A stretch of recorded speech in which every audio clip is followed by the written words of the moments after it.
Je donne la parole pour présenter ces délibérations à Jean-Philippe Davio pour le groupe Paris en commun. Oui, merci Madame la maire. Cette délibération est l'occasion de revenir sur ce qu'est et sur l'action de la Cité internationale des arts, qui est une institution tout à fait particulière, dont l'idée a germé en 1949. Donc c'est déjà quelque chose qui existe au moins dans les esprits depuis très longtemps et qui a pu être développé grâce au concours de 3 fondations et pas loin de 45 pays, puisque l'idée de cette fondation est de pouvoir accueillir en résidence temporaire des artistes, tant français que étrangers. Ce projet se concrétise pour une première tranche en 1966 avec la mise à disposition de 136 ateliers logements, non loin d'ici d'ailleurs.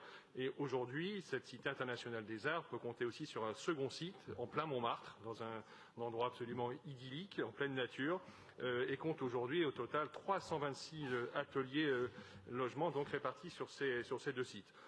En plus de cette capacité d'accueil d'artistes, la Cité internationale des arts développe aussi tout au long de l'année des expositions, des concerts, des rencontres, des projections, des performances avec des artistes soit en résidence, soit des structures partenaires.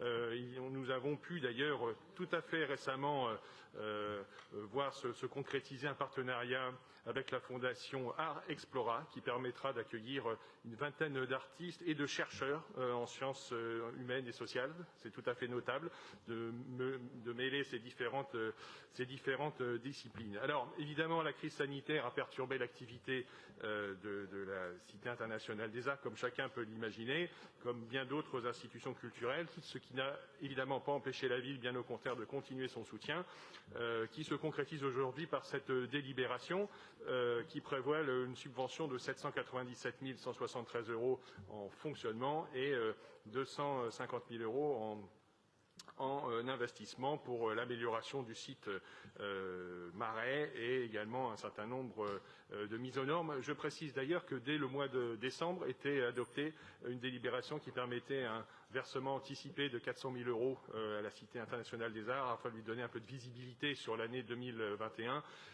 même si le financement public, je le souligne parce que c'est assez notable aussi, représente moins de 20% de son budget. C'est donc un fonctionnement assez vertueux de pouvoir compter à la fois évidemment sur le soutien de la puissance publique, mais aussi sur des ressources propres qu'elle a su développer. Et puis pour finir, c'est l'occasion aussi de saluer l'équipe de la Cité internationale des arts, évidemment son président Henri Loiret, sa directrice Bénédicte Alliot et toute l'équipe qui tout au long de l'année déploie tant d'ingéniosité et de professionnalisme pour faire vivre cette Cité internationale. Donc vous l'avez compris, je vous invite massivement à voter cette délibération.